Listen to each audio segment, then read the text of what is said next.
এরকম 21 খণ্ডের মধ্যে মুসনাদে ইমামে আজম 25 খণ্ডের মধ্যে ইমাম আবু হানিফার হাদিস গ্রন্থ, পৃথিবীর সর্বপ্রথম হাদিস গ্রন্থ, পৃথিবীর সর্বপ্রথম হাদিস গ্রন্থ, পৃথিবীর সর্বপ্রথম হাদিস গ্রন্থ।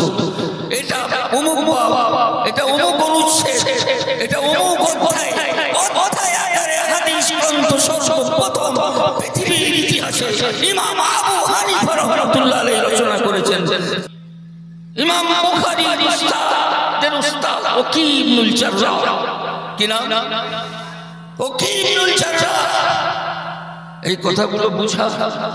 তাজমহলের পাথর দেখেছো, দেখেছো কি তার প্রাণ? অন্তরে তার মমতাজ রানী বাহিরেতে সাজা। বুখারীর ভিতরে যে ইমাম আবু হানিফা আছে, ইমাম শাফিঈ আছে, ইমাম মালিক আছে, ইমাম আহমদ ইবনে হাম্বল আছে, ওনারা ফুলের নাম বলবে না, তাদের নাম এলেই বলবে ওনাদের নামাজ পড়ো। আমরা যেই নামাজটা পড়ছি ওটা ঠিক, ডিসিশন বলো ওনাদের কথাটা ঠিক, ওনাদের কথাটা ঠিক। বুখারী শরীফের নাম আছে ওয়াকি ইবনুল জাররাহ। ওয়াকি ইবনুল জাররাহ কত বড় মুহাদ্দিস জানেন? ইমাম বুখারীর উস্তাদ আলী ইবনুল মাদিনী। ইমাম বুখারী বলছেন, ইমাম বুখারী বলছেন যে আমি পৃথিবীতে যত মুহাদ্দিসের কাছে বসেছি, কিন্তু আলী ইবনুল মাদিনীর কাছে যখন বসতাম তিনি এত বড় মুহাদ্দিস, নিজেকে তুচ্ছ বলে মনে হতো। এত বড় মুহাদ্দিস সে আলী ইবনুল মাদিনী হচ্ছে ওয়াকি ইবনুল জাররাহ। ওয়াকি ইবনুল জাররাহ কি বলছে জানেন? ওয়াকি ইবনুল জাররাহ কি বলেছেন জানেন? একজন তার সামনে বলল যে ইমাম আবু হানিফার এই মশলাটা ভুল। তিনি বলছেন যে বলে ইমাম আবু হানিফার মশলা ভুল চতুষ্পদ জন্তু, ও চতুষ্পদ জন্তু। ইমাম আবু হানিফার ভুল কি করে হবে? তার কাছে সব সময় 40 জন আলেম, মুহাদ্দিস, মুফাসসির, আরবি পৃথিবীর বড় বড় জ্ঞানীগুলি লোক বসে আছেন, তাদের সামনে উনি ফতোয়া দিচ্ছেন, ওনার মশলা ভুল কি করে হতে পারে? ও চতুষ্পদ জন্তু। বুঝতে পেরেছেন? বুখারীতে যাদের নাম আছে তারা সার্টিফিকেট কে দিচ্ছে। এই ওয়াকি ইবনুল জাররাহ, এই ওয়াকি ইবনুল জাররাহ কি করতেন জানেন? আমরা হানাফি হানাফি বলছি না? আরে আমরা হানাফি হানাফি বলছি তো, কেন হানাফি বলছি? ওনার হাদিস থেকে, ওনার হাদিসের কিতাবটা বের করে ইমাম আবু হানিফা রাহমাতুল্লাহ আলাইহি আল মাওসুআ বলে লেখা আছে।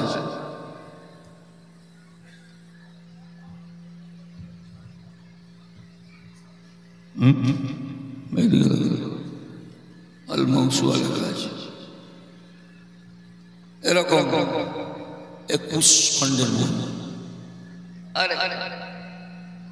মুসনাদে ইমামে আজম 25 খণ্ডের মধ্যে ইমাম আবু হানিফার হাদিস গ্রন্থ, পৃথিবীর সর্বপ্রথম হাদিস গ্রন্থ, পৃথিবীর সর্বপ্রথম হাদিস গ্রন্থ, পৃথিবীর সর্বপ্রথম হাদিস গ্রন্থ।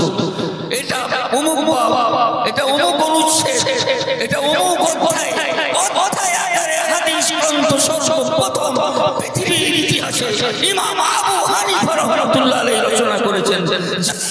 সুয়ুতী রাহমাতুল্লাহ আলাইহি তাবিউস সাহিহ নামক কিতাবে 35 পৃষ্ঠা বলছেন সারা পৃথিবীতে সর্বপ্রথম হাদিস গ্রন্থ পূর্ব অনুসারে ইমাম আবু হানিফা রাহমাতুল্লাহ আলাইহি রচনা করেছেন। সম্মাদাবে তার অনুসরণ করেছেন ইমাম মালিক রাহমাতুল্লাহ। আরে কোথা থেকে সার্টিফিকেট আসছে? তোমাদের সার্টিফিকেট কে দিয়েছে? ইমাম আবু হানিফার সার্টিফিকেট আছে। কথাগুলো বুঝতে পারছেন? জ্ঞানী গুণীরা একটু বুঝেন কথা। এই ওয়াকি ইবনুল জাররাহ যিনি এত বড় বড় মুহাদ্দিসদের শিক্ষক, সমস্ত কিতাবে লেখা আছে ইফতি বিকাউলি আবি হানিফা, তিনি আবু হানিফার মত অনুসারে ফতোয়া প্রদান করতেন। আরে বুখারীর রাবী, উৎকৃষ্ট মানের রাবী, তিনি হানাফি। ইমাম আবু হানিফা রাহমাতুল্লাহ আলাইহি মত অনুসারে ফতোয়া দেন।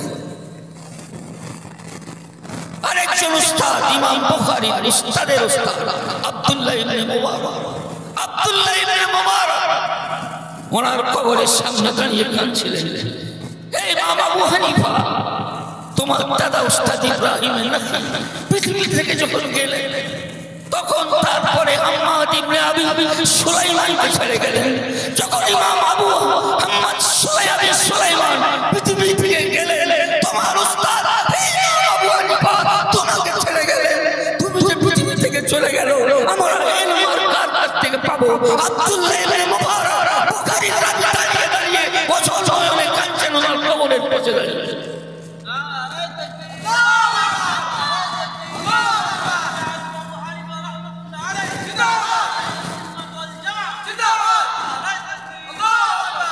উনি বলছেন, আমি যত কিছু মশলা শুনেছি, যত কিছু শোনাচ্ছি, হে পৃথিবীর মানুষ, তোমরা জেনে রাখো, এটা ইমাম আবু হানিফার দান, এটা ইমাম আবু হানিফার দান। আমি তার কাছ থেকে জ্ঞান লাভ করে এত বড় মহাদেশ হয়েছি। আর আপনি ইমাম আবু হানিফাকে চেনেন না? আপনি বলছেন আহলে হাদিস, আপনি নিজেকে আহলে হাদিস বলছেন, আপনি ইমাম আবু হানিফা রাহমাতুল্লাহ আলাইহি চেনেন না? তারিখে বাগদাদ করুন, 35 খ্রিস্টাব্দে ইমাম আবু হানিফা রাহমাতুল্লাহ আলাইহির প্রশংসায় তার কিতাবকে একদম আলোকে পরিপূর্ণ করেছেন। ইমাম আবু হানিফার প্রশংসায় ঝড় তুলেছেন। তুমি বলছো ইমাম আবু হানিফাকে মানলে শিরক হয়ে যায়? কথাগুলো বুঝছেন? আরে কথাগুলো বুঝেছেন? ইমাম আবু হানিফা তো উস্তাদ, ইমাম আবু হানিফা উস্তাদ, আহলে হাদিসের উস্তাদ। তুমি উস্তাদকে চিনো না? কত বেয়াদব!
বলছে হাদিস দেখবো, আমল করবো।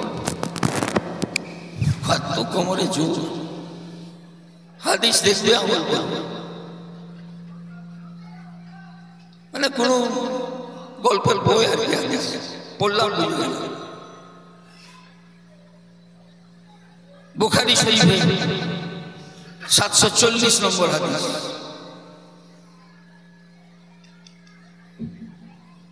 সাহেল ইবনে সাদ রাদিয়াল্লাহু তাআলা আনহু বলছেন, আন-নাস ইউমারুন, লোকেদেরকে নির্দেশ দেওয়া হতো, আইয়াজার রাজুল, পুরুষরা যেন হাতটা রাখে,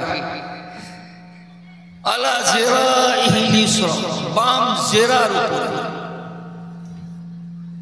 ওনারা ওনাদের কিতাবে লিখছেন, এই তো বুকে হাত বাঁধে সাব্যস্ত হয়ে গেল, ওখানে বুকের কোনো শব্দই নেই। ওনারা বলছেন বুকে হাত রাখা সাব্যস্ত হয়ে গেল বুখারী শরীফ থেকে। জেরা মানে এই হাদিসটা শুধু বুঝলেন, তারপর আপনাদের ছুটি। যে হাদিস কিভাবে বুঝতে হবে এটাও তো একটা জানার ব্যাপার আছে। হাদিস মানো, হাদিস মানো, হাদিস মানো, আর কিভাবে মানো সেটা তো বলবো। আমি কি শুধু বাংলা অনুবাদ থেকে হাদিসটা মেনে নেবো না, আরো কিছু ব্যাপার আছে, সেই জিনিসটাকে একটু বুঝবো। হাতটা জেরার উপরে রাখতে বলেছে, আপনি সেরা মানে বুঝেন না হয়তো, আর হাত মানে মনে করছেন আমি বুঝে গিয়েছি।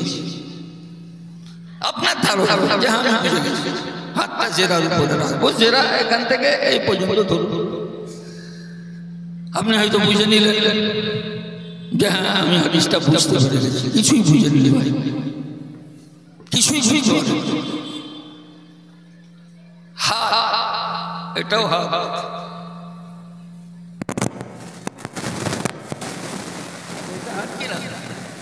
আমি বইটা কি দিয়ে ধরেছি? হাতেটা। এখানে আপনার কেউ আঘাত করেছে, কি বলবেন? হাতে আঘাত লেগেছে, এটাও হাত।